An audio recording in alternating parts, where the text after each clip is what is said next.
Hello, hello, hello. Happy Sunday.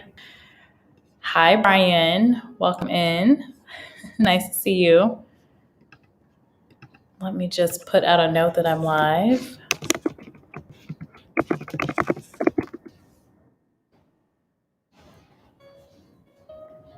So, we're going to be talking about some pretty standard job seeker questions. And I might also throw in a couple of things where I am answering a few questions. Let me just put out here on YouTube that I'm live. I don't think people typically get my notifications, so let me make sure I do that. But that will be the topic for today. And I've got a couple of questions that I just want to address first. Wait, where am I? Okay, where am I going? Alrighty, so I'm live. Let me post up the photo.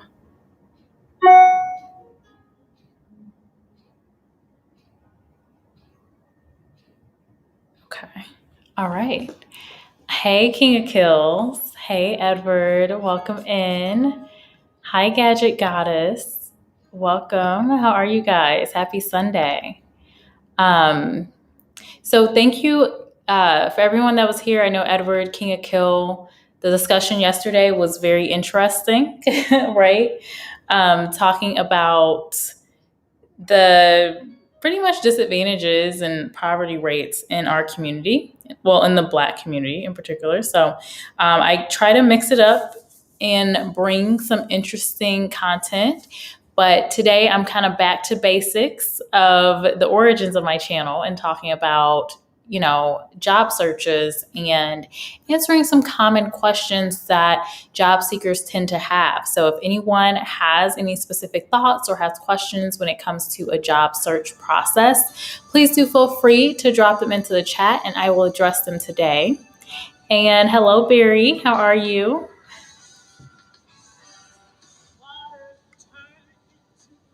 Oh, I think I have some music coming through. Hold on a second.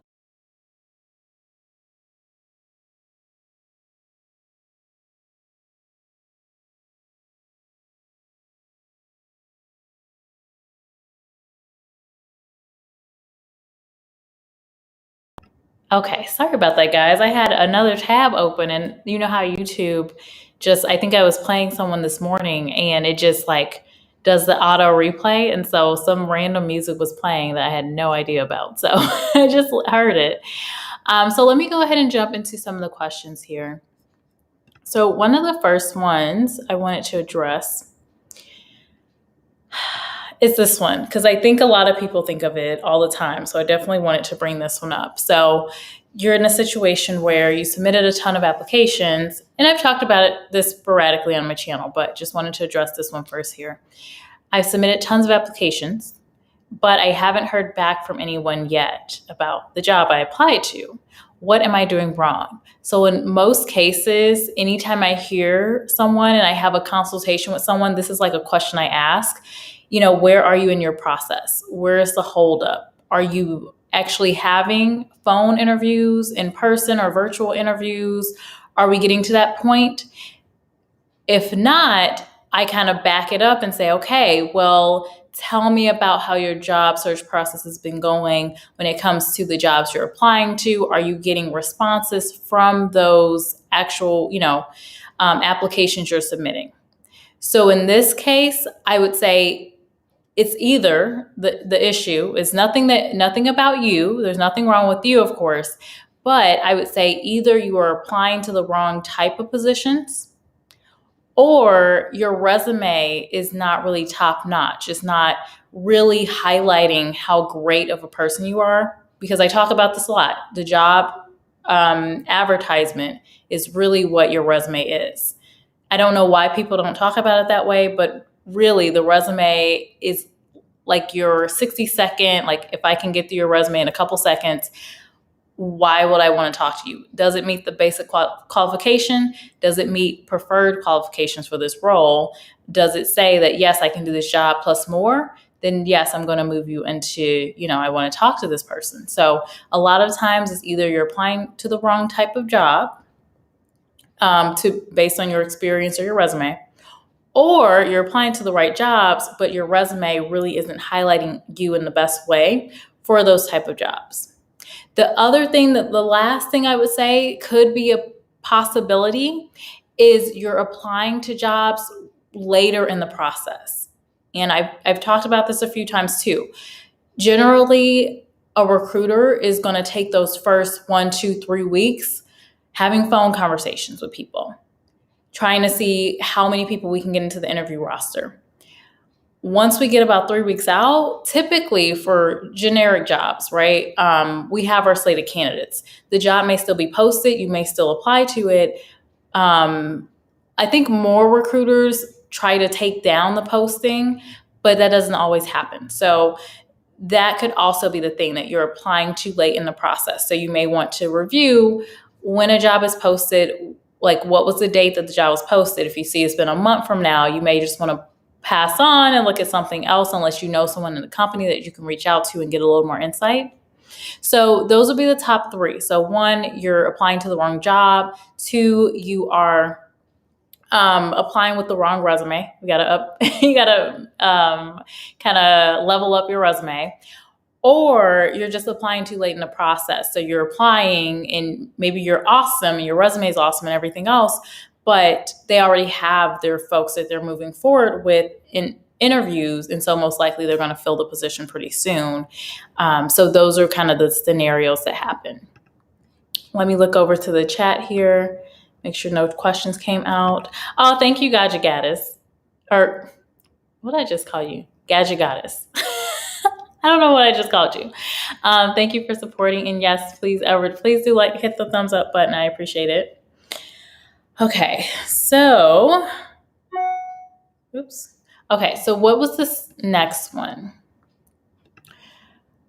Okay, so next on the list here, common job seeker questions is, how can I find a work from home job? There's a lot of ways you can find work from home jobs or remote jobs, telecommuting jobs, multiple ways you can say it. I think the biggest way to find work from home jobs is to get a list, like the ones that I shared on my channel. Get a list of companies that are publicly saying, hey, we are remote first, or that are saying that they use more of a hybrid model when it comes to remote work. So a lot of people are working remotely right now. Of course, you have to be in an industry that does allow remote work, of course. Like security guards are not going to have remote job opportunities unless they shift their skill sets and do something else, like maybe online security, like IT security or something. So yeah, I would say start there, but then also don't just leave it at that. You can also apply to companies that don't publicly say they're remote, but if it's a job that can technically be a remote position, you may be able to negotiate that when you talk to the recruiter or your HR contact, whoever is that first person that you speak with. And sometimes, I have had roles that weren't quote unquote remote technically on paper, but then we hired the person into a remote role because we just loved them. Like the team loved them and they were like, okay, whatever, I think they can do the job remotely. They do the job remotely. I hear back later that they're awesome. So it tends to work out when there's some flexibility. Because sometimes we won't post the job as remote if that's not the preferred, like the preference might be for someone to be local. But then a lot of recruiters will have asked the hiring group, hey, is this job, like, do we have any flexibility for this position to be remotely? So we will normally have that conversation, or if we haven't already had the conversation, which isn't the preferred, but we can always have that conversation with the hiring team, especially if you're in one of those niche areas, like a lot of IT openings, engineering. If you're in some of those roles, I think you do have a little more leeway. Now, if you're an administrative assistant, I don't know if you'll have as much leeway if the job is not saying it's a remote position, but for those tougher to fill roles, and you'll know if you're in a tough to fill role. If you have that type of job, you will know in most cases. So that's a short answer for that one. Okay, so the next one on the list here is, will applying to a job in a different state hurt my chances of getting hired? So I actually saw this on an article. I can't remember where I found it, but it depends. Like a lot of these responses, unfortunately, it depends. So applying to a job in a different state can hurt your chances of getting hired, especially if you see that the company does not have operations in, the state that you're applying from. Like if you're saying, like, okay, I'm in Texas and I'm applying to a company that's in California and they have no operations in Texas, that may hurt me, especially if they're not saying the position is remote. Um, However, again, just similar to the work from home jobs, there could be some flexibility with that. So it's kind of like it can, because a lot of times our preference is to hire someone locally, like from at least the state or at least in that local city area. I even had a couple of positions. We were looking for sales, like territory managers, and we needed them to be in a certain distance within their territory, commutable distance, because they would be driving to these different stores. So in a lot of cases, yes, it can. However, I don't want that to discourage anyone, because if the company has operations in another state, or maybe they're trying to build operations, like a lot of California office might be moving to Texas, for example, that may give you a chance. So I would just kind of do a little research about the company and see if they have some operations in the state. I think that betters your chances, of course. And then obviously, if you know someone with the company, you may just want to ask and see if they, if they hire people out of state. And just like with the work from home jobs, find lists of companies that maybe have global operations. Or like in the case of GitHub, they hire people from every state. Like companies typically, if they're really trying to push to hire people from different areas, they will say on their careers section on their website, hey, we hire, from these states, right? Or we hire from these different countries, because I know some people in different countries are trying to get jobs with companies that are based, maybe in Canada or the UK. So that stuff does happen, especially as long as they have the operations in those places, it generally can work. All right. So let me see. Edward says, I wouldn't think so. People are moving all over seeking jobs. Yes, people are willing to move, but the thing that oftentimes comes up though, and the concern for companies, is that for someone that maybe, okay, we're looking for someone in Houston, Texas. So we're looking for someone based in Houston, Texas. We've got people actually applying from Houston, Texas, but then someone applies from New York. And the question will come up, well, do they need relocation at some part of that process? Now, I've even talked to candidates that say they don't need relocation at the beginning, but then once we get through the process and they've interviewed, they say, well, can I get relocation? And it's like, well, they can also hire people locally. So I don't, we've talked about this. They're not offering relocation. And sometimes companies really they are not budgeted to offer relocation for a job. Like any job opening, there's a budget tied to it. So sometimes there is relocation budgeted. Sometimes there are things like even immigration, like work sponsorship budgeted. Because I know I've gotten some questions about that too, about like, hey, how do I get a job when I need a work visa? It really all just depends on that job, if it's in a niche space and if it's actually in the budget to allow for things like relocation and work visa sponsorship and things like that. So, or remote work even. Like sometimes that is something that is contingent on the actual job. So a lot of times that will be hashed out before it even gets to a recruiter. So it depends. I think more companies are, of course, opening up because people have been traveling all over the place. But there are still companies that are like, okay, we're getting back to normal. We want people to be local. We want people to come back to the office. And they're moving to this hybrid remote model. So where you can work at home maybe 2 times a week or something like that, but then you're coming into the office. That's really the ideal of what I've been seeing a lot of companies really aim for. Even some of the companies that said originally, hey, you can work, remotely 100%, even some of them are shifting to saying we're going to do a hybrid approach and have, certain people in the office and then others work remote, or, again, working remote certain days out of the week. Good point. I'm glad you brought that up, Edward. Okay, what was the next question? This one is the age-old question. It's tough. So I need experience to get a job, but I need a job to get experience. What can I do? The biggest thing I would say, when you're in a place where either you don't have any experience, or you don't have recent experience, or you don't have the exact experience in the job that you're trying to get. Maybe you, I don't know, you've been working a job in customer service and now you want to get a job in HR or human resources. Or maybe you've been working in sales, but now you want to work in digital marketing, different roles. The biggest thing I would say that helps is to have any type of transferable skills. Or if you don't have any transferable skills, find ways to get them. It can be through volunteering, school projects, like let's say you take a class, take on projects that you can actually highlight in your resume and actually talk about your experience. It can also be with using freelance sites like Upwork or Fiverr. Family, like even work with family, see if someone has a website, or see if anyone in the family has a need that might be a transferable skill. Because I don't, obviously you don't have to say like, yeah, I helped a family member. I had a client, right? We would say, I have a client that I provided these services for. The interviewer doesn't need to know it was your cousin Frankie. I don't know. But if you can find ways that you can get different skills, that can be very helpful.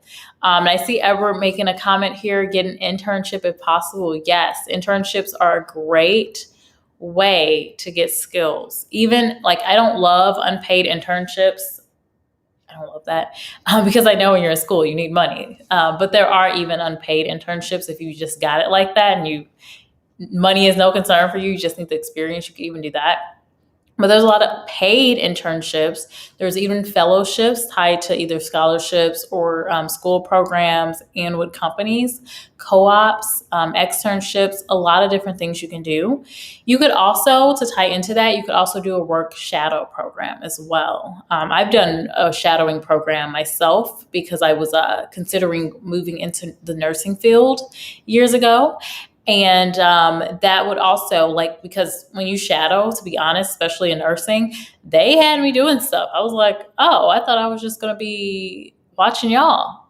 Yeah, no, that one of the nurses, she was like, yeah, because you're going to be doing this and you might as well just get started. I'm like, what? Mind you, no nursing degree, right? But that's how that's how much we need nurses, right? That's how badly we need nurses. But yeah, you can even get experience that way. But yeah, just sometimes you just have to get creative and think outside the box. The other thing is with internships, which were brought up, is typically you don't need a ton of experience, or at least you shouldn't need a ton of experience. Now, with some large companies that are very competitive in some spaces like marketing and advertising, it can be very competitive. So I would just say start early, especially if you're in college or something. Start early, try to get any experience you can, working your professional, skills, communication skills, all those transferable skills, and just work on highlighting yourself. But yeah, any ways you can get experience, the better. I'm trying to think of something else that, there was one other thought I had and I completely lost it. If it comes back to me, I will bring it up later in the chat. Hey, Paolindo. Wagwan. I know you got that from Karosi, right? Hey, I love Karosi. She hasn't been putting out as much content lately. Yes, I got what you were saying, Everett. Hey, working in background with Shared You. Thank you. I appreciate that, Pandy. Okay, so I'm going to go back to the comments. And again, Edward, thank you so much for bringing up the internships. Definitely. But, I will say some people with trying to get internships, they are even in that boat where they're saying, I need job to get a job. Like I need the experience to get some experience. So even thinking about the internships, I would say work with your professor, see if you can just help them with something. A lot of times you can do like an assistant program with your professor, or work with your career services on campus, like see if you can get a job on site on campus. And that normally helps. And then just be very open to getting any experience too, because I feel like whether you're an intern, in an internship space, like you're just trying to get an internship, right? You're in school. But also for older adults that have worked in one space and trying to move to another space, I think really being open to the type of job that you would consider can help, because maybe you can get a job that's similar to what you were doing now, but offers you an opportunity to learn from others or get a promotion into another area. Like maybe you can move into a bigger company that offers that. So that's another big idea for someone that's either, at the they're just like, I just need a job and, I'm trying to get into this field when I graduate. Internships definitely, and anything that you can do with your school, anything you can do with professors, volunteer work, any of that. And then, of course, freelance work. The other thing is for someone that's older, trying to move into a different space, be very open to thinking long term. Think about not just, okay, I'm moving into this job right now, but how can I get into the role? Like, what can this space offer me? Can I work with someone that can teach me more skills? And then once you have those skills, you're more marketable, whether you're at that company or another company or organization. So that's what I would highlight on that one. Taking a brief pause. Hello. Oh, Valeno says you love patois. I can't speak patois. And I don't even know if I pronounced it correctly, but I know Karosi is great at that. It's daylight in the Western Hemisphere, so the hooligan factor in the chat appears to be quite low. Yes, definitely. I have noticed like there's definitely more traction at nighttime. So with this type of topic, bringing it during the daytime, like nothing should be going on today. Yes, for sure. Yesterday wasn't bad either, real brother. So it was pretty good yesterday. It was a really nice nice chat that we had. Oh, thank you, Super Touchdown Entertainment. Appreciate that. Okay, so I'm going to bring in the next question that is common for job seekers. So this one again, like a lot of these, it depends. What skills are impressive to have on a resume? It really depends, right? But I would say some general things are any technical skills that you have as it relates to the job. So if they're saying that they need someone with some type of experience with a system, or if they need someone that's going to be building out presentations or doing anything creatively, noting those technical skills. And it doesn't have to be like IT technical. It could be things like Adobe Premiere if you're a video editor. It could be if you're a graphics designer, showing that you know how to use like Photoshop and different tools. If you're in the social media space, or if you're a digital marketer, showing that you know how to use different suites or different social media tools. Even in the healthcare space, it could be, maybe you're saying that you can use Epics or some type of health related system. So those are things that definitely you want to highlight. It depends on what area of your life you're in, because for folks that are in school or they're looking for an internship, I think things like a good GPA, because I did make a video where I said, don't put your GPA in your resume.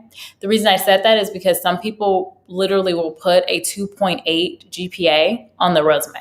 Like it's not even a 3.0, which shows you're in good standing. So you could highlight things like a really strong GPA, your school program, any type of leadership,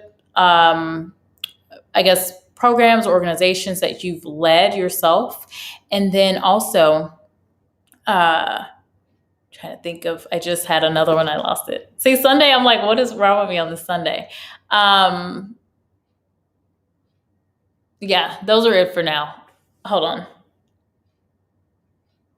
Oh, and then of course, any experience that you've had. So, like, again, volunteer experience, work experience, even if it's like, sales, retail, first job in high school, like, that's the time to have like your high school and college jobs. For someone that's mid career or they're out of school, I would say you don't need, like, we don't care about your GPA at that point. For junior folks, we're trying to use all we can just to see what type of person you are. Like, are you able to be a leader? Are you able to learn? Are you smart? And so we use GPA. And if you've been involved in leadership, organizations in school and things. But when we get away from school and we start getting some experience, real world experience, it it's really more about what you can do. So ways that you've actually shown results, ways you made improvements or efficiencies in your current company, things you actually done, tools that you've used as it relates to the job at hand. So those can really stand out. Soft skills, like if someone's saying like, I'm a go-getter, I'm a great communicator, like we don't know that until we actually talk to you. So it's like, that's great, but it doesn't matter.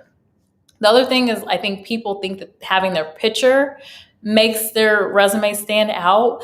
I mean, if you're in a space where we need to see your picture, like maybe you're applying to be a news anchor or something, I think that's different than the standard type of jobs that people are looking for.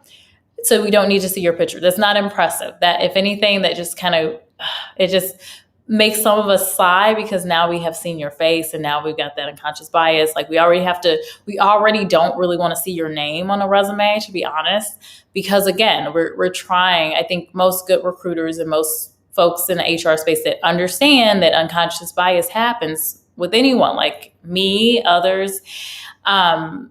We try to limit that as much as we can. So when we see things like pictures on a resume, that's like, oh, just take it off, just remove it. Or things like, this is something else that's, I think, kind of a myth that people think, putting on their resume like their marital status or their age or, when they were born or what country they're from and all this stuff. Again, like we really don't need that information. You're going to put it on your application anyway on the back end. You can opt in to sharing like your ethnicity and your gender and your whatever on the application. You can opt out, right? But that data we don't see as recruiters. That is really just for the back end for our records. For a lot of companies, when they're reporting to like the government, OFCCP, or just for their own records to see how they're doing as far as attracting diverse applicants or attracting women and things like that. Let me go back over to the chat before I hit on the next question. Oh, thank you, Super Super Touchdown Entertainment. Thank you. Night, night. Oh, good night. Peace out. Don't worry, Jessica. I don't speak English too. Oh my goodness. Yeah, I speak no patois. I speak only a little bit of Spanish. And I say a little bit, like, I think I can still hold conversations well, but I just don't feel like I'm as fluent as I used to be, but I can, pull it out if I need to. Thank you, Edward. Yes, please do hit the like button. I appreciate it. Real Brother says, if you ever wondered if Jess is truly gorgeous or if it's all makeup or filters, we now have proof. Even with that hideous, unpatriotic, terribly awful. Oh, hey. Hey now. St. Louis is actually pretty, I don't want to live there long term, but like, it's my city. Like, hey, St. Louis, this is born and raised right here. Okay, so I'm going to go back over to common questions. So what is the next one? Oh, okay. So I think this might have been the last one. So when reading a resume, what red flags do recruiters look out for? I actually love this question because yes, there are things that recruiters definitely look out for. And, things that are just kind of pet peeves for recruiters, for sure. So, okay. The first one I would say that's just like a red flag for recruiters is if there's spelling errors on your resume. That's definitely a red flag. And then the other that ties in with that is going to be if there's open spaces on your resume. Like it's clear that you used a template and you just filled in. The other thing that can be a red flag is if your resume, and I've only seen this a few times, your resume literally reflects that specific job posting. Like you copied and pasted every bullet of responsibilities to your resume. That's not good. And I talk about catering your resume to a job, but I don't mean copy and paste every point of the job description and put it into your resume. What I mean when I say really highlight those things that you've done, if it's not on your resume already, because we have our template resume and sometimes we got to tweak it when we apply to different jobs. You need to make sure that any experience you have as it relates to the job you're applying to is highlighted well in your resume. So if they're saying like, oh, they need a recruiter that has specialized in IT, well, I'm going to make sure I highlight in my resume all of the IT recruitment work that I've done, even recent experience and then past experience. So I'll definitely make sure I do that. So that's what I mean. So that can be a red flag if it's just literally like we can tell the copy and paste. And again, that's only happened a few times. The other thing is just more of a pet peeve, but having too long of a resume and it feels like a book. Like you have a 5-page resume and you have 5 years of experience. It's ridiculous. Like, no, we don't need that. So yeah, I would say those are kind of the top couple of red flags that I would say. Biggest one I think every recruiter will say is having typos on your resume. And even there are some companies, like if you think about it, like media firms, if you think about marketing, any type of writer position, editor, they are going to be even more critical about the typos because you're applying to be a writer. Similarly with that, for an accountant job, someone that needs to pay really close attention to detail, if there's discrepancies or errors in your resume or things are inconsistent or there's, we're going to question your attention to detail and that could be an issue. Yeah, I would say those are the main things. Something else to look out for that we keep in mind are the location. So if you're saying that you're located in California, but the job is based in Texas, that's something else that can be not exactly a red flag, but just something we'll consider. Because if the hiring manager has told us like, hey, this person needs to be local, we're not going to be able to move forward just because you're out of the area. It's not, it's not great. We don't love it, but sometimes it's just how it is for different jobs. Whereas we can be more flexible with other jobs. Let me see here. You mean to tell me if a girl I went to high school with oh gosh, I can't even pronounce his name, real brother. Okay, I'm going to try to pronounce his name. Okay. Aquayesha, Champagne Hawthorne. Yes, I believe that's the exact spelling. Wait, is this a real person that had this name? Oh my goodness. You might have some slight bias simply because of her name. Nah, exactly, right? And you know what? I'm just going to give a tip for people that do have a very ethnic name. And it's sad that you might have to do this just to move forward more in the processes, but to get past a person's bias, you may just want to say, I'm trying to even see how I can even do that one. You may just want to say a nickname. Like, what's your nickname? Your nickname that you're going to create for yourself is going to be Ashley Hawthorne, okay? Or Ash Hawthorne. Or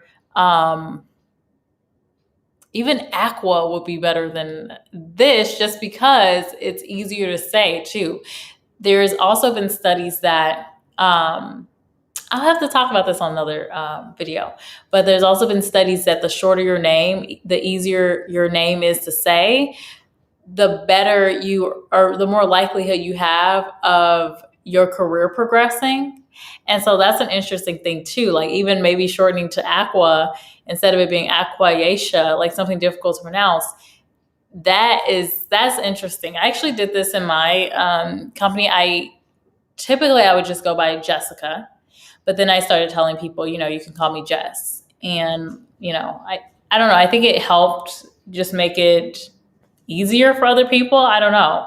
But I have seen some studies that say just shortening your name, you can actually have some positive results in career progression. So I have to look into it more. Like, don't quote me on that. I haven't done like super in-depth research or anything, but I've read a few studies on that. Everyone has a study that they do about these type of things. So um, all that to say, yes, bias exists. Okay, let me see if there was any other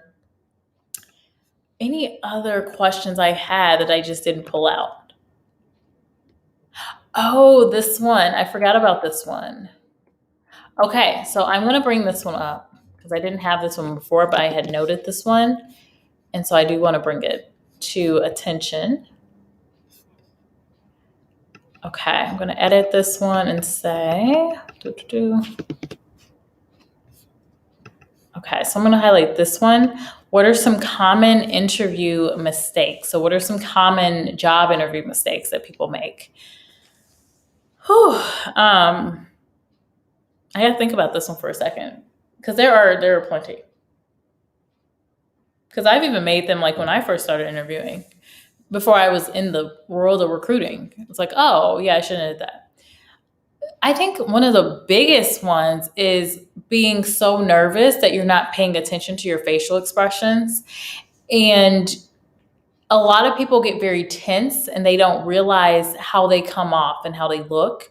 So for anyone, like we talked about in the beginning, you're putting out these job applications and you're not hearing back.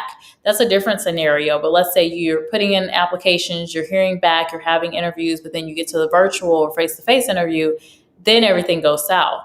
Well, in that case, I would say practice interviewing more.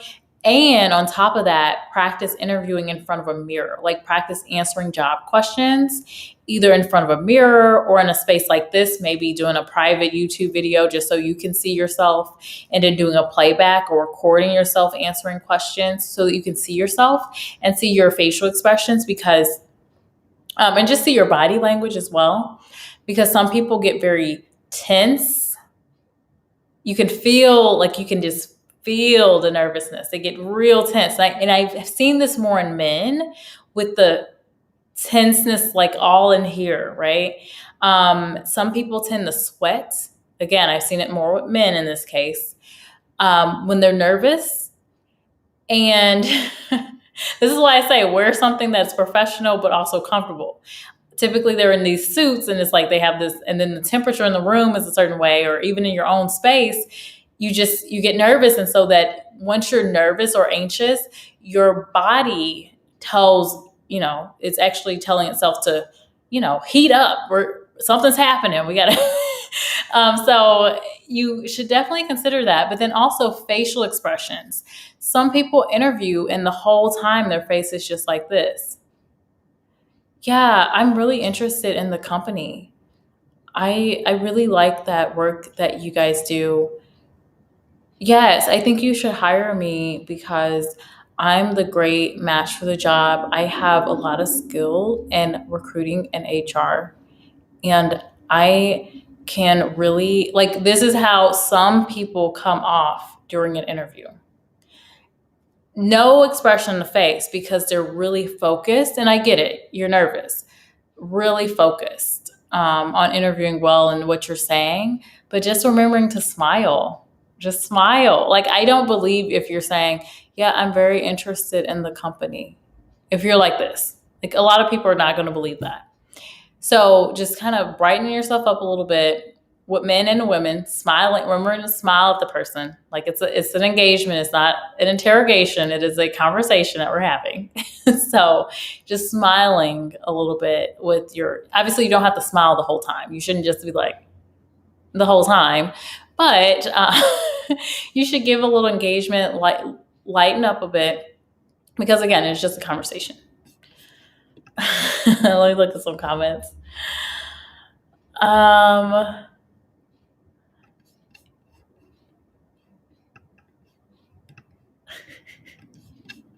Edward said, I bet you can't say that name 5 times real fast. Woo, no, I don't think I can do it. I don't think I can do it. I really don't. Let me see if I can try, though. Let me see. Just for fun. Let's see if I can do that. 3 times. 5 times. Oh, man. Acacia Champagne Hawthorne. Acacia Champagne Hawthorne. Acacia Champagne Hawthorne. Acacia Champagne Hawthorne. Acacia Champagne Hawthorne. That is hard. Like, I don't even think I'm pronouncing it right. Oh, my goodness. Ethnic. That's a nice way to put it. It's pronounced like Keisha. Oh, oh goodness.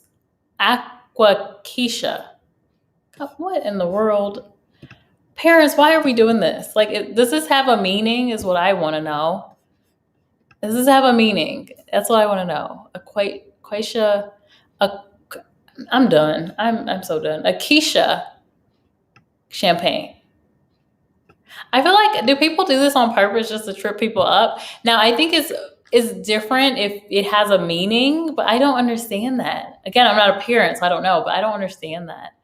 I wish we could there are names that are difficult to pronounce, but it's because of the culture. Like, there's an actual meaning. Like, if I talk to someone from Nigeria and I ask them about their name, they can actually explain to me like their name meaning and things like that. So I don't know why we do that. Oh my goodness. Hey Sharky. Thank you. Yeah. Real Brother was talking about this earlier. St. Louis is a beautiful place in the Midwest. It, has some great people.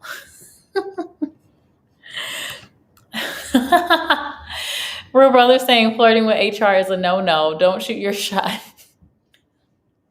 Don't shoot your shot. Not only does the interviewer know the cap on how much you'll potentially earn, they also know if you're currently jobless. You know what? No, I definitely don't think flirting with the HR person helps. That would cause a lot of issues. If you're interviewing, like, definitely. But yeah, that's funny.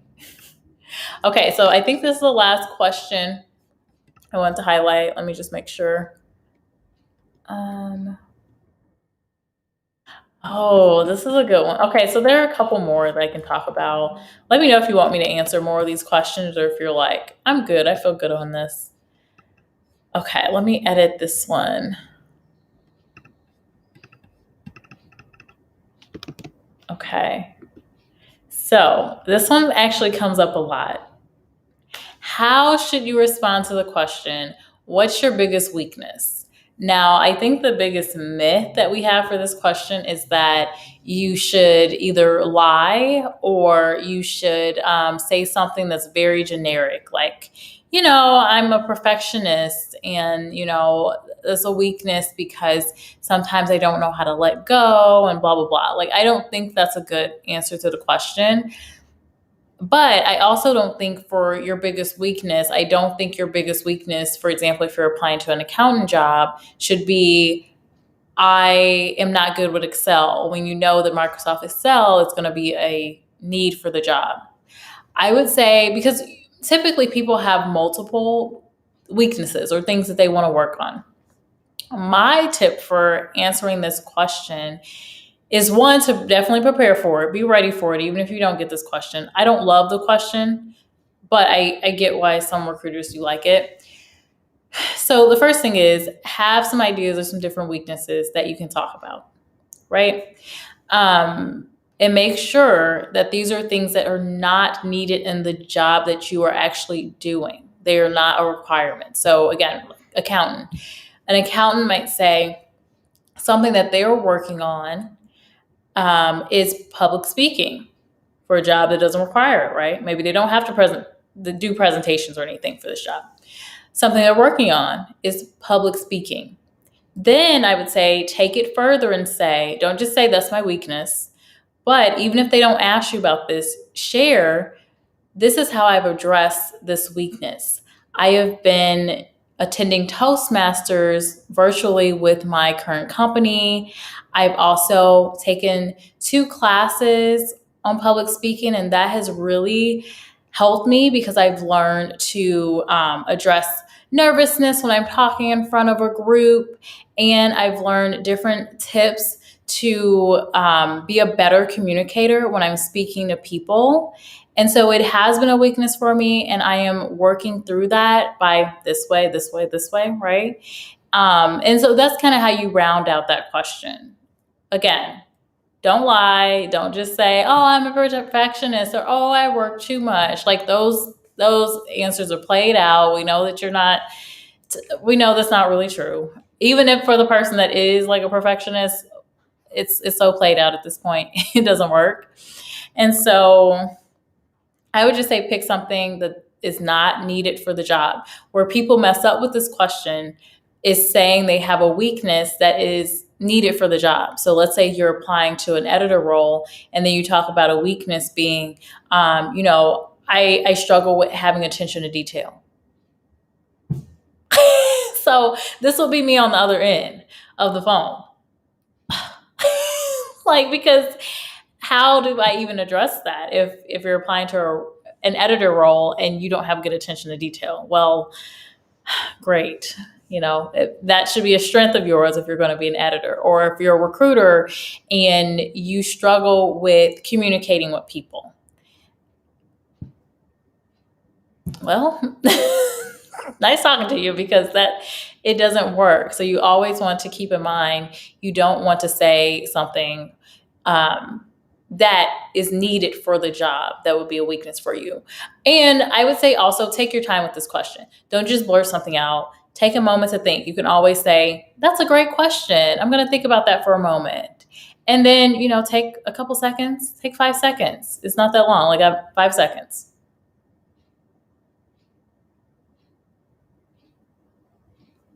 5 seconds. Just think about it.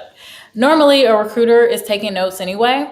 So that gives us a minute to do whatever notes we're going to do.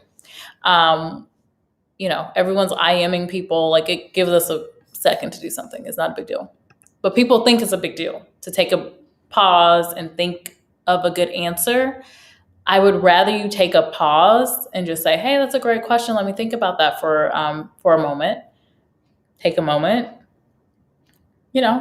regroup, think about it, and then answer in the way that you want to, versus feeling rushed. And I think that's a lot of folks. You kind of feel like, "Oh my gosh, I got to answer really quickly, or else, they're going to think this is weird," or whatever. There's awkward silence. No, just take the time you need. It's a conversation. In normal conversation, you talk to someone, and sometimes someone's like, "Oh, wow, let me think. When did that happen? Oh yeah, like I do this on this channel." Like, there are times where I'm like, "Oh, let me look for this article," or, "Oh, let me think about that," or, "Oh, what was that? What happened?" And I take a few seconds to think about it. So just as it would in normal conversation, you should allow yourself that time, because again, it's not an interrogation. This is a conversation that's happening. This is an exchange. So I just want more people to think of it that way. Hey, Barry, you're in lurk mode. Okay. Oh yes, and I have to catch up on you, Barry. I missed your show yesterday because I was out at having brunch, or getting ready to get brunch. Was I don't know. I was either on my way to get brunch or getting a facial. So I got a facial, then I went to brunch. So I know I was doing something. And I was like, "Oh, I'm missing Barry's thing." Anyway, you guys know I go off on tangents. So I'm from Chicago, Jess. I know all about the loot and the twin criminal cousin.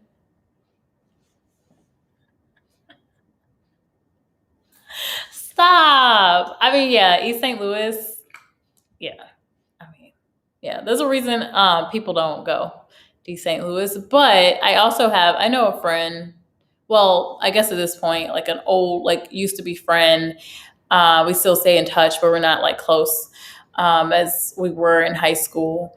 But she was originally from Illinois. I think she was in East St. Louis and then moved with her aunt or something to Belleville or something, and then moved to St. Louis area.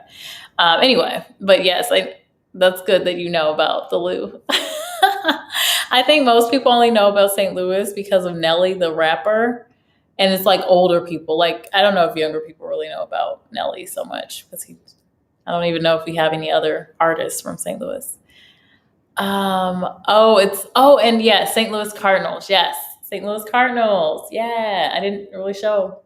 Yeah, St. Louis Cardinals.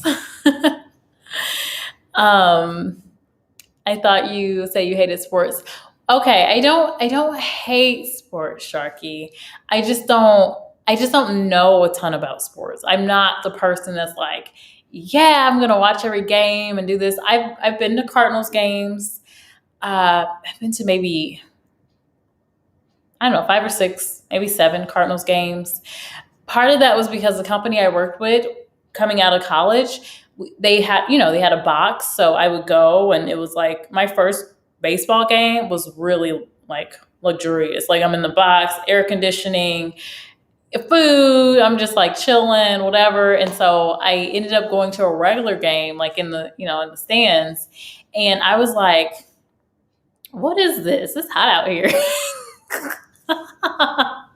Because in the box, you can be in the AC, you can walk outside and see. Then you have the TVs and everything, and you got the food, you got the people coming in to make sure you're topped off with drinks. You got so it's just a different experience. And so one of my girlfriends, she was like, her sister was getting baseball tickets or whatever, and so yeah, we went to a regular game, and I was like, oh.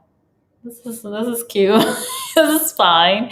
But it was fine. It was so fun because it was even funner because I was with, friends, and with the box it was more work related. So it's fun, but it's also like, people talk about work, and it's like, okay, just trying to relax and watch this game. But that's generally what happened. You kind of have a little bit of fun, talk, then you get to know people better, and then people kind of squeeze in a little talk about work and this project and what's coming up and yada yada. So, but yes, I will watch sports. I've been to a hockey game. I've been to baseball game. I have not I've been to basketball games, but not professional basketball.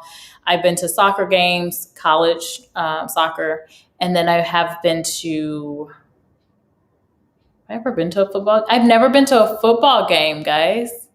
I've never been to a football game. Nope. Not that I wouldn't go. I would go, but I'm just not going to really know what's going on. I'm going to be like sitting there, I don't know, I guess looking cute and enjoying my drink. And that's what I would be doing. I'd be sitting there chilling, watching, like, oh, this is cool. And I do watch the Super Bowl. Like, I'll watch the Super Bowl because I've been around it. My dad would watch basketball when I was little. He would watch boxing, which I'm not a huge fan of, but if I had a friend that was like, hey, come with me to this thing, I'd probably go. I'm pretty chill when it comes to going to different things. I just won't be like super like, yeah, this is happening and yeah, all that. As into it, probably, unless the person I'm with is kind of hype and I'm kind of feeding off their energy or something. Sharky said, we'll look forward to that one, Barry. Yes, exactly. Thank you, Edward. Yes.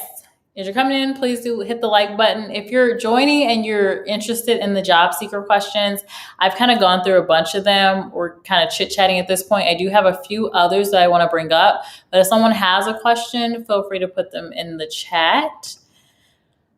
Everyone's saying, how's everybody doing? Sharky is chilling like a villain. Okay. Real Brother says, Jess, I want to apply for your master CPA role. What is my biggest weakness? Dyslexia. Oh my goodness. Exactly. But yeah, people get nervous when they get that, what is your biggest weakness question? And they just kind of say, it's like they not even thinking, you just kind of say something. And and then it kind of messes them up. So I just always say, just take a minute to think. Think before you answer the question. Responding to the weakness question will be a tough one. Thanks for the tips. You're welcome, Edward. It is a tough one. Enjoying the troll-free episode. It's interesting. Like, I welcome all kinds of people into the chat. I just want everything to be respectful. So I don't mind if like someone has a difference of opinion. I just want to make sure people are, coming with the right energy. I don't want it to be like, it was just very weird. Like, okay, I addressed your question and then you bring it up like 15 more times. I'm like, Stop. I don't know. It's funny. Yes, the box is always better. Like, yes, definitely. Um, take a sip of water.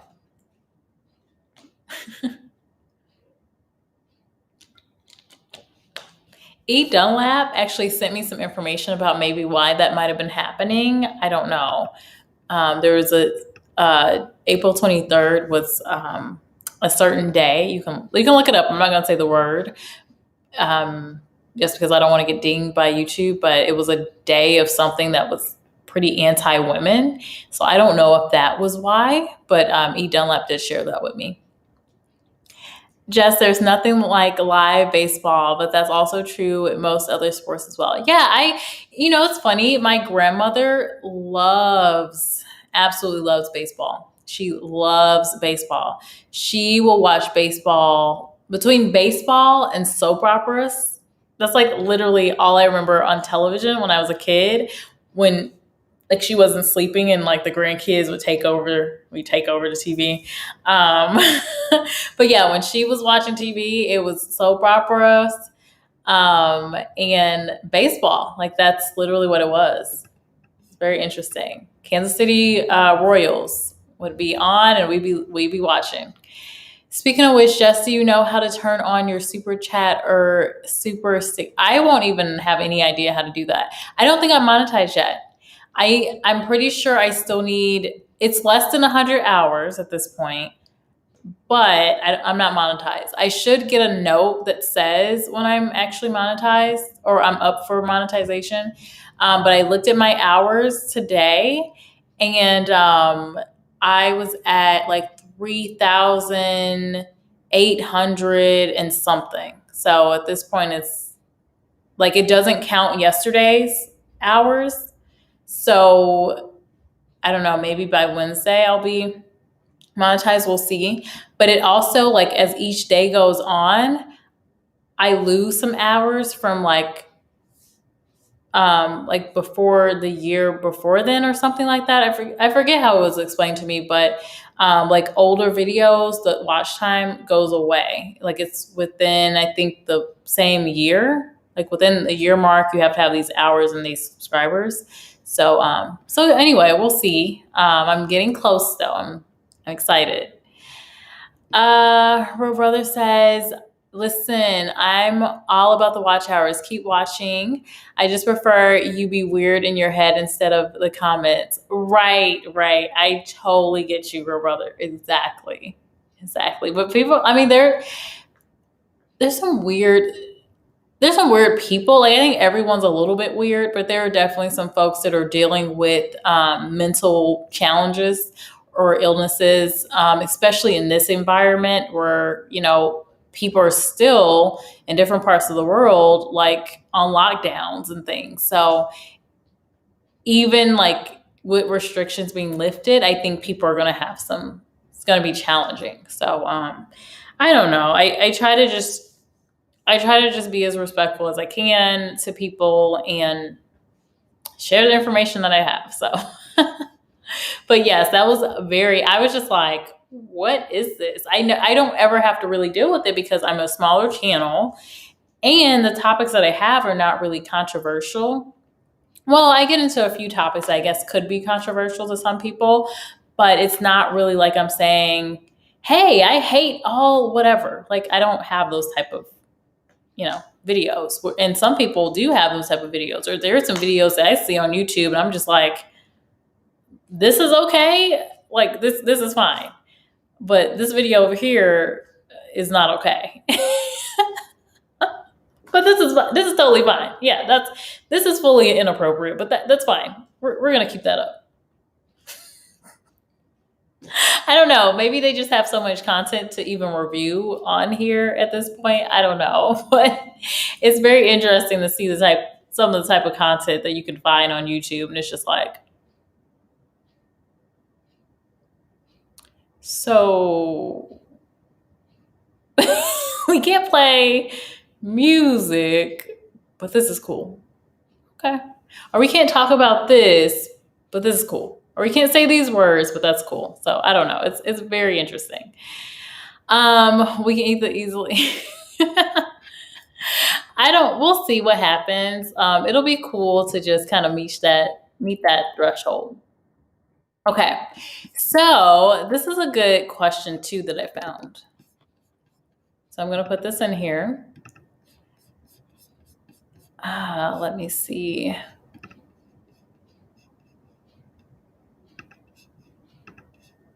And this kind of ties along with common interview mistakes. But here's the question. Compensation, money, money, money. Okay. How should I respond when someone asks what my salary expectations are? So, this is always a tough one because sometimes it does depend on your situation. Some of the advice that I've seen out there is to give a specific number. I don't agree with that. The other piece of advice that I've seen is to, if you want, for example, 60,000, you say a range of 58 to 65. I don't 100% agree with that either. I think if you are ideally looking for a specific number, and you're being asked face to face, or virtually by the recruiter, there are a couple things that you can say. So I would definitely ask if there is a range, like, well, I'm pretty open to compensation, have some thoughts, but I like to understand what the compensation range is. Asking this question is good because sometimes a recruiter can actually share. Sometimes it's a position where there is a specific set salary range that they can share with candidates, and then that can help you determine what you would share. In the case where they don't, or they're not able to share a range, maybe there's a compliance policy or something they're not able to share, then I would say be ready to have an open conversation and say, know where you're, like, ideally, what would actually get you to accept that role. And that would be your baseline. So if you're to accept the role, and what would be maybe a increase in pay for you, right, is maybe you say 70,000. And you understand that for this role, it's not like anything outside of that. So definitely do your research beforehand. But you're saying 70,000. It's not like it's anything outstanding or outlandish or anything. But you could say 70,000, anything above 70,000, I will be comfortable with. But definitely want to understand the job more. And that'll give me more context about, what I would really expect for the job at hand. So saying that leaves it a little more open, because you're also starting with the number that you're actually ideally wanting, versus some of the advice I've seen out there is like state a range just kind of close to what you're looking for so you don't price yourself out. I don't think you should be so worried about pricing yourself out, because at the end of the day, when you get an offer in hand, what are you actually going to accept? What are you willing to accept for a job? If you're not going to accept that number, don't say the number. Like, don't say it. I don't know why there's still advice telling people to do that. But don't do that to yourself, because most likely, if you're whatever number you're starting with, be ready for that company to say, okay, well, this is what they're looking for. We'll offer them this. And then you may, you can negotiate at that point if you get an offer, of course. But just keep in mind, if you're starting with a certain number, that's most likely, if that's in their range or whatever, that's going to happen. Now, if you are in a situation where the compensation is higher, most recruiters will actually tell you. They will say, oh, that's out of our range. And then they may actually share, well, this is kind of more what, even if they didn't share a range before, they may say, oh, well, that's outside of it. Are you open to a certain number? And then you can have that dialogue with them. The other thing is like the application. So a lot of times on the application, there's a requirement of like, you got to put in something there. Try to see if you can put in negotiable in the application. Otherwise, if you absolutely have to put in a number, the same thing still applies. Only put in a number that you realistically are going to want to accept that job as. Do not try to say, oh, I'm going to price myself out, so let me go a little bit lower. Just don't do that to yourself. There are other jobs out there, so just don't do that. That's my standpoint on it. I think a lot of different people will have their own advice on the compensation and how to answer that question. But that's my advice, because I I am thinking about it from both standpoints, the company and the job seeker. Like, what would I do in that dynamic? I'm not going to want to say like a number that's lower, but that's just me. And what I've seen, companies will, you're telling them the number, they're going to go with the number. Why not? Now, sometimes I will say, you can get a higher offer. Like sometimes we can start with a higher number than what you said, especially if you're sharing specific details with us. Like, oh, well, I learned this and this about the job, and knowing that jobs that actually require that or at this compensation, like, so share if you're seeing anything in the market, be sure to share that with your recruiter and actually have a conversation. Where I see people go wrong is when they're a little bit like even unwilling to really talk about the compensation. That doesn't really help. Like if they're like, oh, well, I saw this number, like they're just a little obnoxious about it. That doesn't help. Like, it's like, help us help you. We're both in this together. We both want you to get a good offer, speaking as the recruiter. So just be fairly open, but don't be so open as to say like a lower number than what you really want. Let me look at some comments.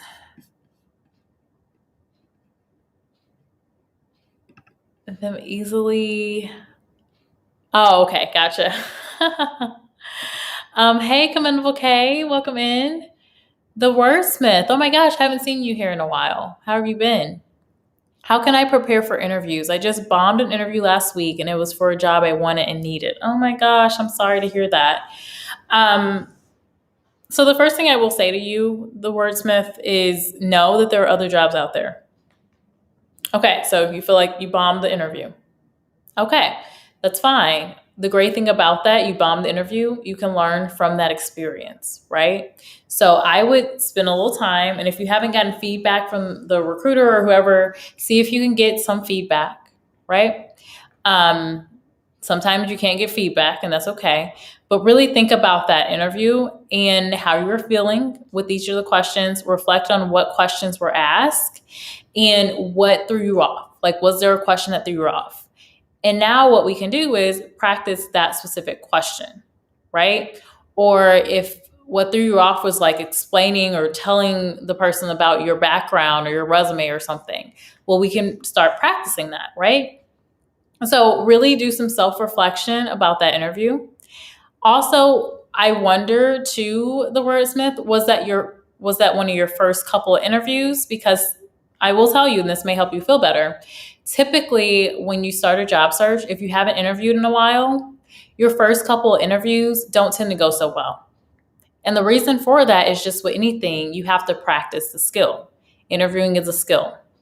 So if you haven't interviewed, and this is why I really appreciate my friend that told me to constantly just be interviewing regularly.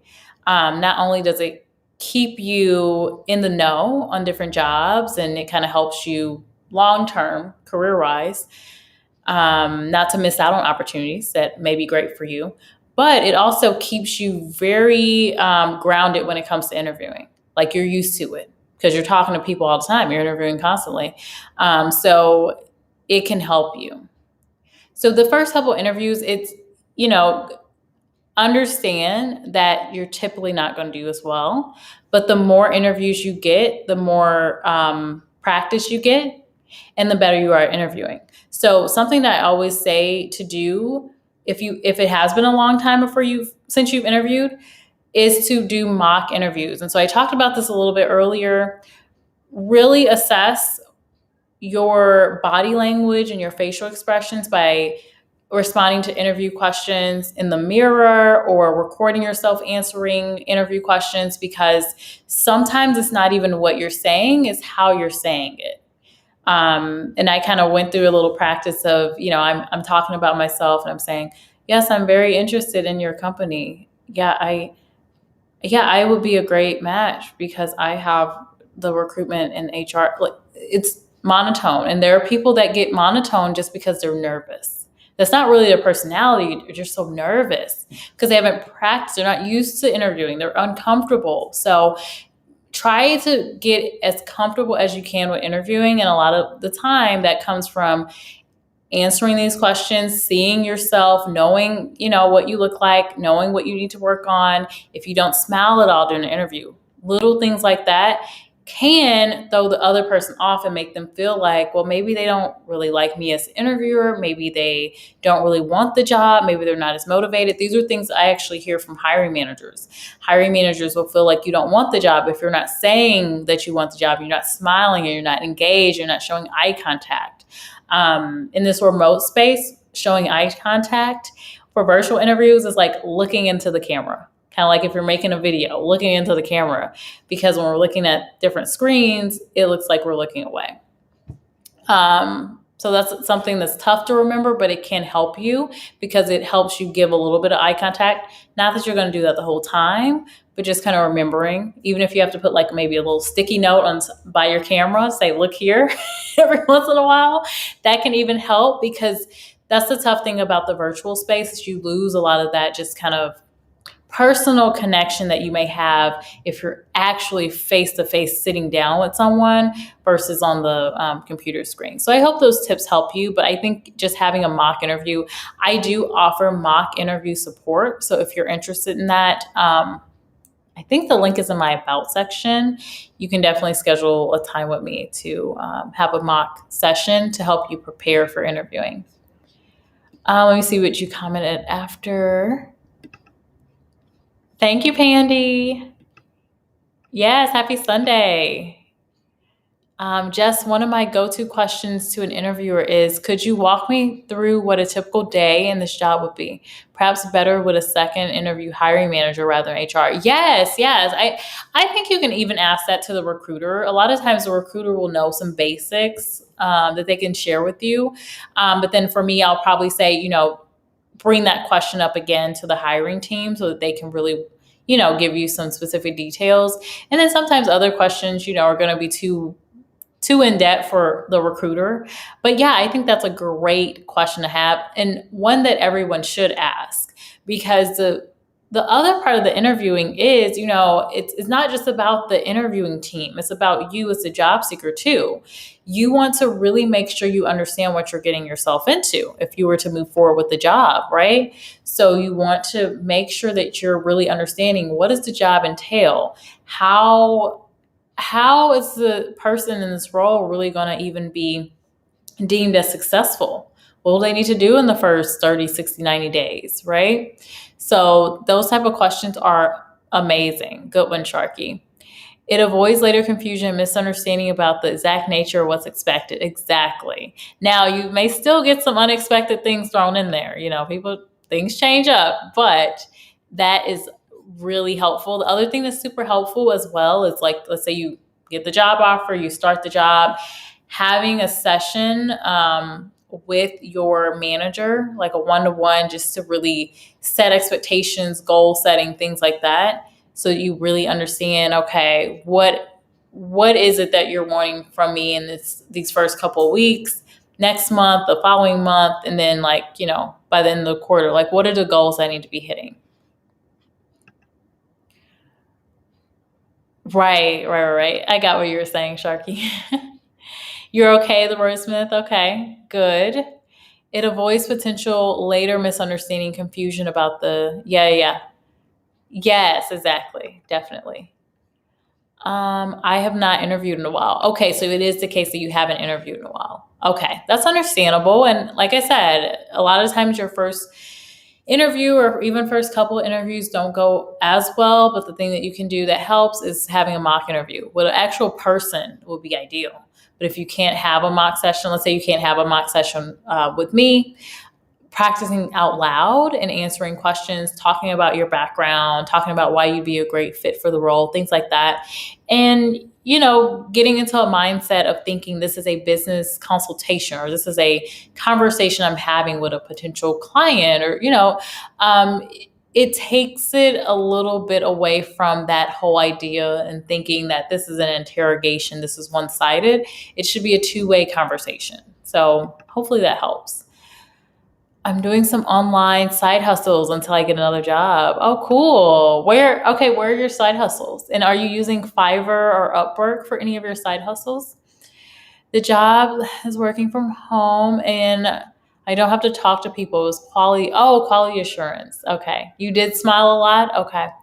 Yeah, I don't know. And sometimes I will tell you, sometimes it's just I think sometimes people think they bombed an interview, but really they actually did well. I've had job candidates tell me, I don't know how that went. And I've already got the feedback from hiring team. I'm like, actually, you did great. They like you. They want to offer you a job. So, it depends. It was 3 people asking me questions. Oh, those are not fun. Oh, I don't like those. 3 people asking me questions in the video call. This was nerve wracking. Panel interviews. Yeah, I don't. Okay. So I'll tell you a pet peeve for me. I don't like panel interviewing. I don't think it's ideal. I don't think it's good. 3 people on a panel, especially. Now, if it's 2 people talking to you, I don't think it's so bad. Sometimes we have to do that just because of schedules. But like 3 people can be very overwhelming because it's like, who do you address? Some tips that I would have is something I actually said earlier, making sure you take the time to pause because that can be a lot, addressing 3 different people. The other thing is making sure that you are giving eye contact to each person because that is tough so one person asks you a question, right? And so you naturally want to talk to that person, but you also have to keep in mind you have these other 2 people in the room, right? Or on the screen or whatever. So acknowledging each of the person, or even if you're not looking at each person, like, saying each person's name maybe before you talk to them, that can be helpful. So knowing your interviewers' names. Also, make sure you have the information ahead of time so you know what you're getting yourself into. I really don't like hearing when job candidates are like, they didn't know what to even expect for the interview. That's really bad. That's really bad. The recruiter should be sharing what type of interview it is, what type of questions you can expect. They can't tell you the questions, of course, but they can tell you if, you're going to get behavior-based questions, situational questions, or whatever, technical questions. So try to get as much information as you can before your interview as well. No, I'm using, okay, cool. You're using those companies. Awesome. That is awesome. Well, I'm glad that you are, doing some work from home. That's perfect.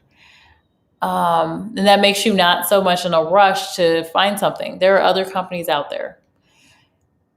Yeah, group interviews basically suck. Right. Yeah, I don't like them. I definitely don't. I think, it's better to have the one-to-one time versus a panel. I feel like most companies that do panels are doing it to save them time. So that way they can just get all of the interviewers at one time. But I think what will work better is like either having an hour with each person or 30 minutes even, or 30 to 45 minutes with each person individually, because then that way they can each get a feel for you and you can... I like when you're able to get individual feedback from each interviewer because we can address different things that come up. Like if there are some biases that come up, or if there is a situation where 2 of the interviewers hated the person and this one interviewer loved the person. It's easier to do when they're separate versus when it's a panel interview. A lot of times they huddle right after because they're either in the same room or whatever.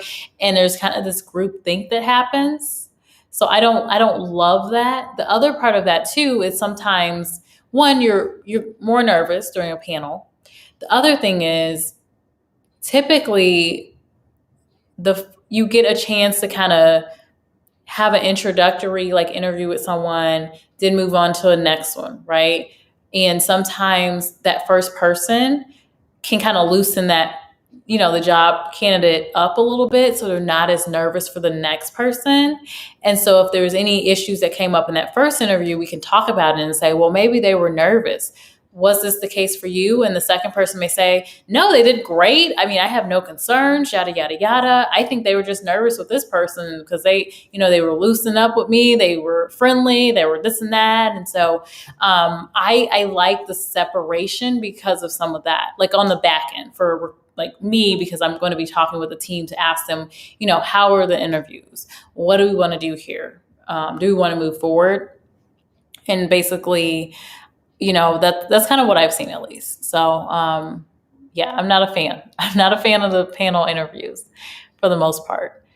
I had a 5-person interview on Zoom with an office for New York State about 3 unknown acronyms.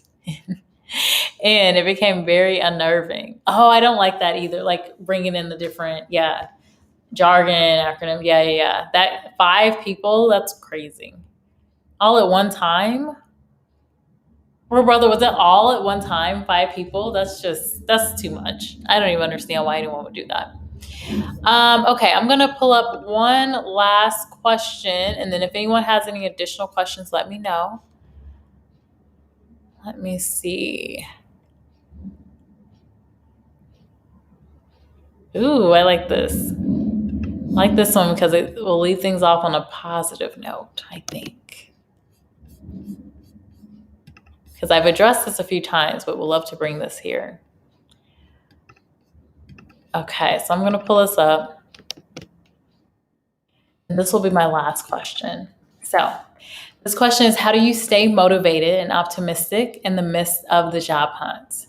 And I actually did a video on this, but I think for a job hunt, it's important to have a schedule, time set aside of when you're actually going to work on your job search and have a process in place. So I'm going to spend this amount of time searching for jobs, this amount of time networking, this amount of time, like, I don't know, using different means of, how I can find a job.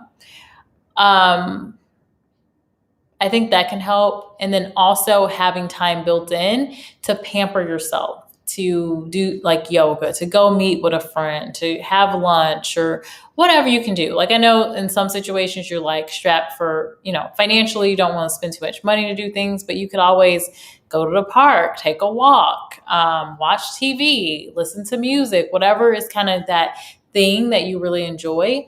Schedule that time to do that. Don't just obsess over the job because it doesn't put you in a good place mentally, right? You don't want to find yourself in that place. And it can be really overwhelming to look for a job. Job searches are a lot of work. So one, I would say just set aside time for yourself to do things that you enjoy. The other thing is I would say do a lot of learning. Learn about the industry that you're trying to get a job in. Check on the news, learn new skills within that. Like do things that will kind of keep you really interested and keep you motivated to keep going and, moving in that direction. The other thing I would do is find a person or a group of people that you can connect with that are working in that space as well. So this can actually help your job search, but it can also keep you very motivated if you can find at least one person that's in your field that you want to work in or that you are working in. You're just trying to get a job back in it. Maybe there was a layoff or something. So you're just trying to get back into your field. Have someone that you can engage with and talk with that's in that field because they can help keep you motivated as well. Like make sure it's a good, positive person, right? No negative Nancy's, but make sure you have some time and talk with them regularly. Make it maybe a weekly thing, or you talk to them every couple of days or something like that. Or maybe you just message them every couple of days. Someone that can really help you stay motivated on your job search. In addition to that, have someone that you can go to for questions. If something happened with an interview, have someone that you can actually talk to and say, hey, this happened. I don't know how I feel about it. With your resume, hey, can you look at my resume? Have these groups of people and support groups. Sometimes it's a network of folks. Sometimes it's just one person. The last thing I would just say is sometimes you just need to take a day where you're not doing any job searching.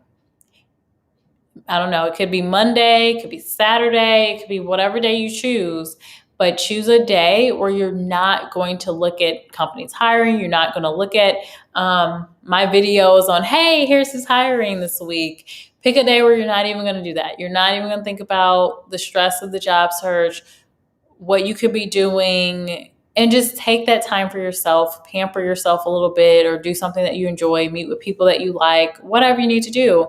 But sometimes you just have to get your mind off of it and refresh. And then I just thought of one more.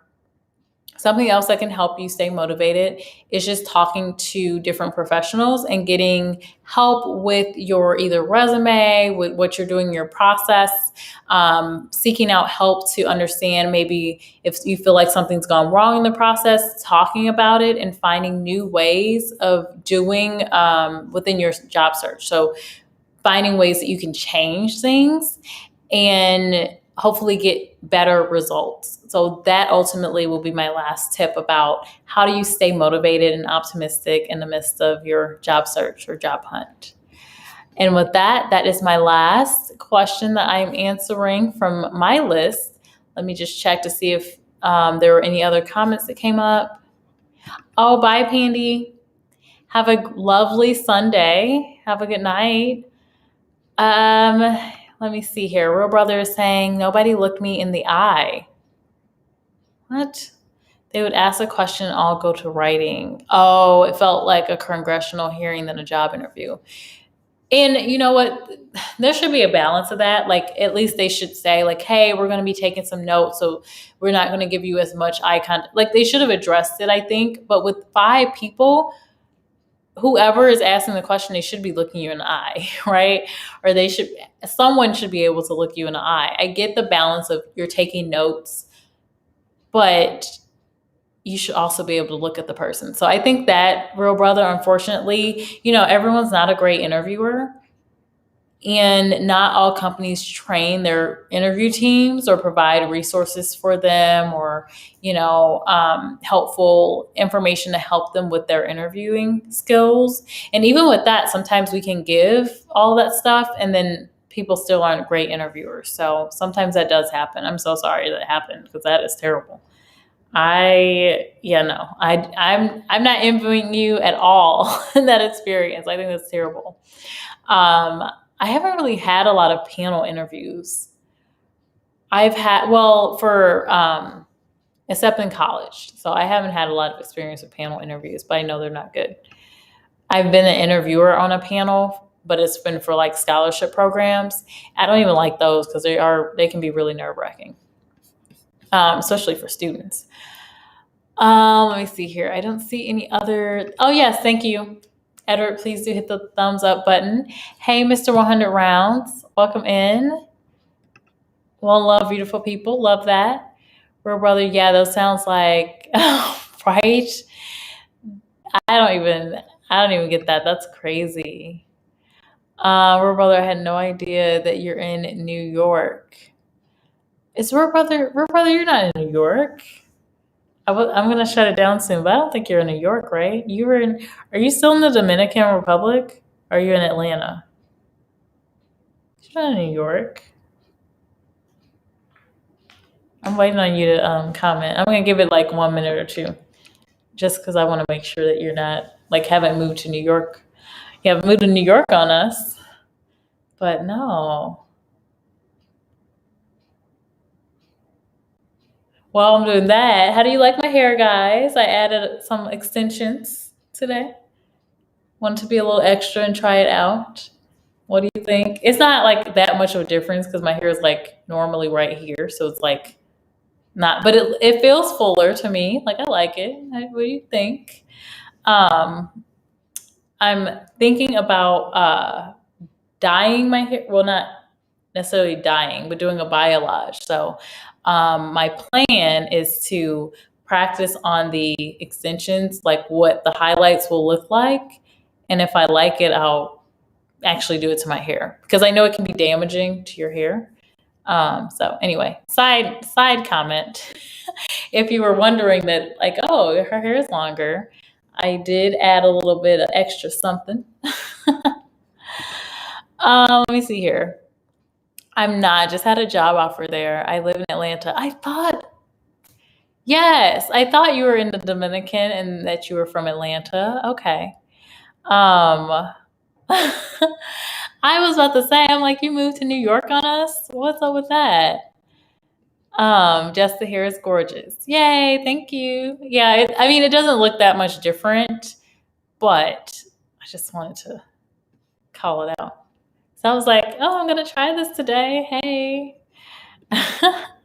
Oh, you can't tell we're brother? Oh, okay. So you can't tell? Okay, cool. Yeah, it's not like I added a bunch of length because my hair is pretty much the same length, maybe like an inch or two. But I don't know if to me I can tell.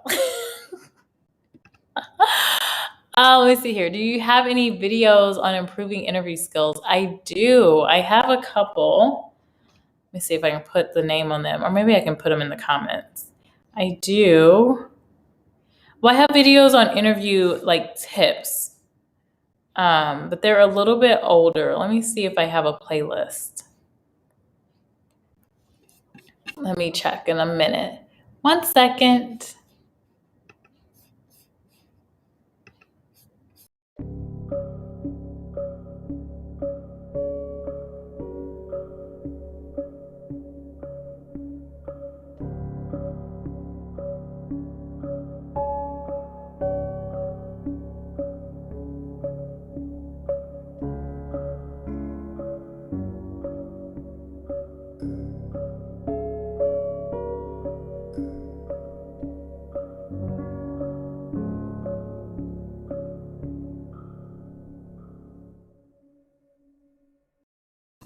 Okay, so I thought I had.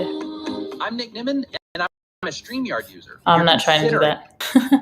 So I thought I had a playlist, and I'm finding that I don't have a playlist. So what I will do is create a playlist, and then I'll share it in the community tab. Because I do have some interview videos. They're just not as recent. So what I will do is I'll find them, I'll make a playlist, and it'll be job interview tips. I thought I already had one, but when I went to my channel, I didn't see any pop up.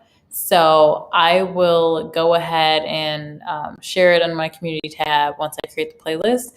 And then what I'll do too, if folks are interested in more tips, I am happy to do like little short videos of like, hey, here's an interview tip. I used to do those and then I kind of paused because I kind of felt like I was sharing the same information all the time. But I do realize like more new people will come to the chats or watch the videos, and so they might not have heard it because it's older. And I don't know if YouTube recommends any of my videos. I have no idea. I don't know what YouTube World does, but I can definitely do a video with some little snippets. Oh yay, guys! We reached 100 messages. Hey, hey, hey. Yes, that was a great question, Sharky. Oh, what happened? Yeah, I took myself away because I was looking for the, I was looking for the videos. So I was like, I'll just do this. So any other questions before I leave you guys for the day? I'm trying to think of what other topics I have coming up. I don't think I have anything. I don't think I have anything coming up. So what should I talk about this week, guys? Maybe you guys can help me with that. What should I talk? Are there any trending topics that I should talk about I think I should talk about AI. So I'm gonna note this. I'm gonna note artificial intelligence. I definitely have some updates. I've seen some more things. Hint, hint, RoboCops and robo security. I do want to talk about that because it is a weird dynamic we're in right now with officers, and there is a lower demand, like lower. How should I say this? Still a good demand for officers, but some have like retired and some have exited the field, and and I get it. Like you guys know, I look at both sides of things. I don't think I would ever opt to become a police officer, but I definitely wouldn't do it now. Like, no way. So, because there's good and bad in every profession. So, and obviously that's just that system just they need to do a lot of work. But security, policing, all of that, I am thinking that we are going to have more robotics entering that space. If anyone's seen the dog, you know how they normally have the police dogs. I saw a story, I think it was last week, about the robo dog, and I was like, "What in the world?" And I'm just like, "It's coming, y'all. It's about to be Terminator number 7." I don't know how many Terminators there were. I think someone said there were 5 of them. But yeah, I feel like that might be something that we need to look out for. So I'll be talking about that. I just need to schedule it. I don't know, guys. What other? Oh, thank you, Edward. You're so nice. You'll find them. Thank you. Yeah, because I'm like, I know I have. Let me look on my phone because it may not be showing up that way. So I thought I had the playlist. I have plenty of playlists, so I don't know. Can't believe I didn't create an interview playlist.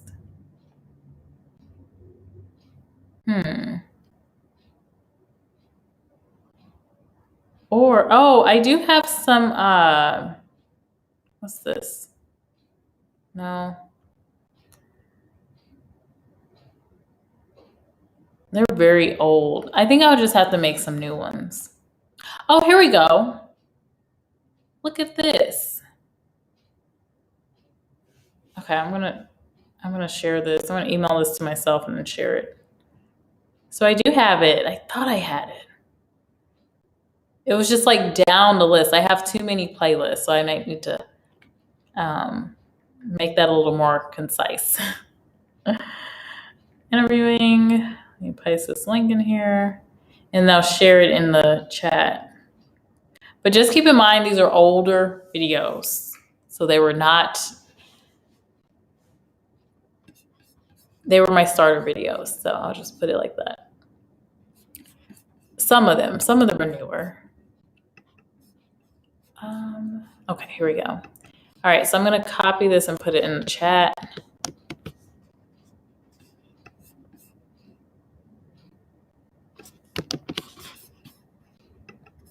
Okay, so this is the playlist.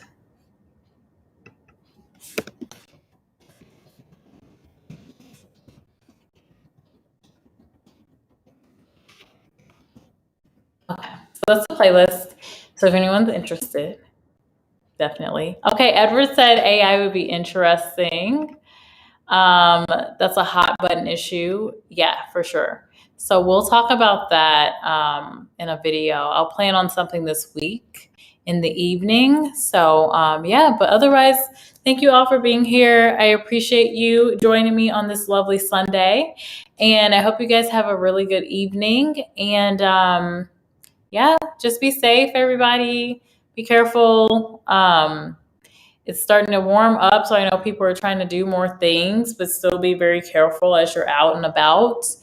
But yeah, happy Sunday and have a lovely week as well. Bye.